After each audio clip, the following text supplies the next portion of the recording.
Finally देखो उन्होंने कर दिया है और इस बोर्ड में, और देखेंगे इतनी आईसी और मॉसफेट इसमें ख़राब निकली हैं, जिसमें मैं देख रहा हूँ एक पोलराइज कैपेसिटर है और एक रैम की आईसी दिख रही है क्योंकि रैम सेक्शन में शॉर्टिंग हुई थी, और दो मेन मॉसफेट एक सपोर्टिंग मॉसफेट है यहाँ पे।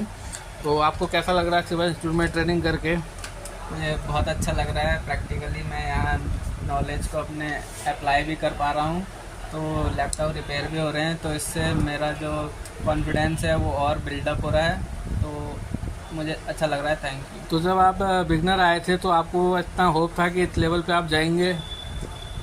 देखिए, ऐसा था मतलब कि मुझे इतना टाइम, मैंने सोचा था इसमें टाइम बहुत ज़्यादा लगेगा, लेकिन आप अगर कंसिस्टेंसी से इस काम पे रहेंगे तो होपली आप अच्छे समय में अच्छा काम सीख पाएंगे। और आपने इतने डीप लेवल में कंपोनेंट निकाल के रिपेयर किया, तो सिवा इंस्टीट्यूट के बारे में कुछ कहना चाहेंगे आप? इंस्टीट्यूट तो आप कोई भी ज्वाइन कर सकते हैं, लेकिन जहां आपकी फ्रीक्वेंसी मैच हो आप वहां से सीखिए। आप यहां से भी सीख सकते हैं, आप डेमो क्लास भी ले सकते हैं। मैंने भी लिया था और मुझे अच्छा लगा था, मैंने ज्वाइन किया। और बहुत अच्छा सिखाते हैं यहाँ, और प्रैक्टिकली आप एग्जाम्पल देख भी सकते हैं। फाइनली अब मतलब आप सभी जनरेशन पे काम कर रहे हो, चाहे वो आपका 6 जनरेशन हो, 7 जनरेशन हो, या हाँ, हर जनरेशन में मैं काम कर रहा हूँ। लोग जनरेशन को देख के थोड़ा डर जाते हैं, लेकिन अगर वो बेसिक टू एडवांस पढ़ेंगे तो वो शायद नहीं डरेंगे और अच्छे से काम करेंगे। मतलब थ्योरिकल मस्ट है रिपेयरिंग के लिए, या सिर्फ प्रैक्टिकली मस्ट है? नहीं, दोनों का जो मैसअप है, और अप्लाइड थ्योरी को आप अप्लाई नहीं कर पाएंगे तो वो भी गलत है, और प्रैक्टिकली आप करने की सोचेंगे तो आप कर नहीं पाएंगे, क्योंकि आपके दिमाग में थ्योरी होनी चाहिए जो कि आप अप्लाई कर पाओ। तो अरविंद जी के लिए आप क्या बताना चाहेंगे?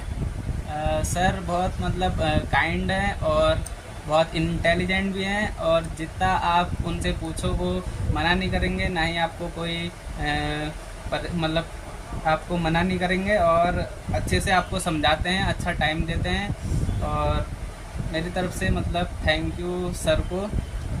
और अब आप अपने लिए लगभग क्या लगता है आपको कि कितना अर्न कर पाएंगे? क्योंकि मेरा तो ये कहना है कि अगर आप हमसे जुड़ते हैं तो बिगनर लेवल पे आप 1000 से 2000 रुपये प्रतिदिन कमा सकते हैं, लेकिन अभी आपका जो भी लेवल आ गया 5-6 महीने के अंदर, तो अभी फ़िलहाल आपका शॉप तो नहीं है, लेकिन आप अपने आप को किस लेवल पे समझ रहे हो कि अगर शॉप करेंगे और काम आने लगे तो आप कितना अर्न कर सकते हो? एक कॉन्फिडेंशियल मतलब एक ट्रूली बिल्कुल जिसे कहते हैं। देखिए, काम अगर बंदे पे आता है बिगनर टू एडवांस, मतलब यहाँ जब सीखने के बाद आप काम करने पे बैठेंगे तो मुझे नहीं लगता कि आप दिन का 1000 रुपये मिनिमम तो आप लेके ही जाएंगे। और कुछ बताते जाएँ? मिनिमम आप लेके ही जाएंगे, और जितना आपके काम पे डिपेंड है, जितना काम आएगा तो 1000 से अब भी ले जाएंगे आप, और अच्छा आप कर पाएंगे इस फील्ड में। तो अच्छा, आपको कुल मिला के मतलब आप जो थॉट लेके आए थे कि मैं चिप लेवल की रिपेयरिंग सीखूंगा, वो आपका कंप्लीट हो गया है। हालांकि ये जीवन पर्यंत सीखने वाला सब्जेक्ट है, लेकिन एक बेसिक लेवल पे मतलब जहाँ तक हमने डेस्टिनेशन देनी थी आपको वहाँ तक दे दी है। अब आप जो थियोरिकल आपको आ चुका है, जितने भी अभी लेटेस्ट लैपटॉप आएंगे तो केवल डायग्राम पढ़ के आप उसको अंडरस्टैंड कर पाएंगे। जी, जैसे आप यहाँ पर देख रहे हैं, ये डायग्राम पढ़ते हुए मैंने इसको रिपेयर किया है। ये देखिए 3521 का एक कॉमन बोर्ड था, तो ये इसका डायग्राम खुला हुआ है यहाँ पर, डेल इंस्पिरॉन 153521। इसको मैं अच्छे से पढ़ पाता हूँ और अप्लाई कर पाता हूँ अपनी रिपेयरिंग के रिगार्डिंग। तो आप भी स्कीमेटिक भी रीड कर पाएंगे आप जब थ्योरी पढ़ेंगे, और फिर प्रैक्टिकल तो आप यहाँ पर कर ही सकते हैं। और जो आपको यहाँ पे डीएसओ की ऑपरेटिंग बताई गई, और डीएसओ कितना लगता है आपको हेल्पफुल की रिपेयरिंग के लिए, जो लैपटॉप रिपेयर कर रहे हैं उनके लिए होना चाहिए डीएसओ, या आप बिना डीएसओ के भी काम कर पाएंगे? बताइए। देखिए, टूल जो हैं वो हमारे काम को इजी करते हैं, तो ऐसा नहीं है कि आपने डीएसओ ले लिया तो आप रिपेयरिंग कर लेंगे। डीएसओ का आपको अप्लाई करना आना चाहिए। अगर अप्लाई करना नहीं आता है तो आप डीएसओ को सिर्फ सजावट के लिए लगा सकते हैं, लेकिन जब आपको यूज़ करना आ जाएगा तो आप एडवांस लेवल पे रिपेयरिंग की डेप्थ पे आप जा सकते हैं डीएसओ की मदद से। तो डीएसओ मेरी तरफ से बहुत हेल्पफुल है। और बिगनिंग लेवल पे आप इसका कम यूज़ करेंगे, लेकिन एडवांस में इसका अच्छा यूज़ है। जब आपको डेप्थ में जाना है रिपेयरिंग की, तो DSO मेरी तरफ से मस्ट है। तो रिपेयरिंग के अंदर एक सीक्वेंस होता है, मतलब आपको ऐसा लगता है कि बोर्ड आया, कोई खोला, बांधा, साफ किया, हीट मारा, सही हो जाएगा, या फिर मतलब एक सीक्वेंस के अकॉर्डिंग हमने रिपेयरिंग करनी चाहिए? जी, आजकल लोग क्या करते हैं कि बोर्ड आता है तो हीट मारते हैं। हीट मारना ये रिजल्ट नहीं है, ये मतलब हीट मार के आप बोर्ड को रिपेयर तो नहीं करेंगे, जबकि आप जितना वो ऑन हो भी रहा है, जितनी कंडीशन पे है, उससे भी वो डाउन पे भी जा सकता है। कभी कभी मतलब कि उससे हो जाता है, लेकिन वो एग्जैक्ट सॉल्यूशन नहीं है। तो हीट तो आप मत ही मारिए, और सीक्वेंस वाइज आप रिपेयर कीजिए, तो बोर्ड सक्सेसफुली रिपेयर भी होते हैं। उसके सक्सेस होने के रेट ज़्यादा होते हैं, हाँ क्योंकि 100% रिपेयरिंग तो नहीं है, लेकिन आप जब सीक्वेंस लेकर चलेंगे तो उसके रिपेयर होने के चांस जो है बढ़ जाते हैं। और डे बाय डे आपको इनसे नॉलेज भी इंक्रीज होती हाँ। है कि नहीं है?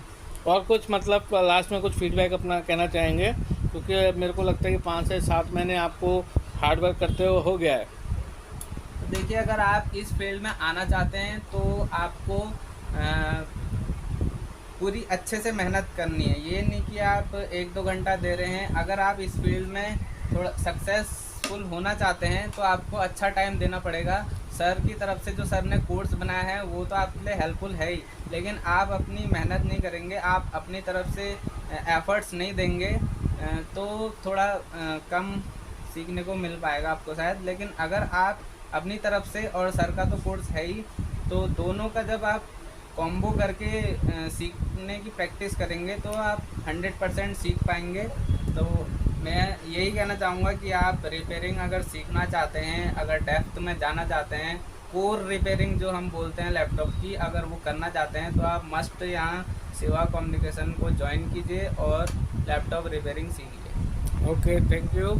और जैसे कि आप देख रहे हैं यहाँ पे हमारा जो सेटअप है वो कुछ इस तरीके से है। हम आपको कंप्लीट प्रैक्टिकल नॉलेज देंगे प्लस थ्योरिकल। सबसे पहले हमारा कॉन्सेप्ट होता है थ्योरी को देना, क्योंकि जब आप ये समझ जाएंगे कि हमारे लैपटॉप के अंदर जितने भी बेसिक इलेक्ट्रॉनिक है, जैसे कंपोनेंट है, register, capacitor, fuse, coil, transistor, transformer, MOSFET, जब वो आ जाएंगे आपको, स्कीमेटिक पढ़ना आ जाएगा, सिंबल पढ़ने आ जाएंगे, तो आप रिपेयरिंग अच्छी कर पाएंगे।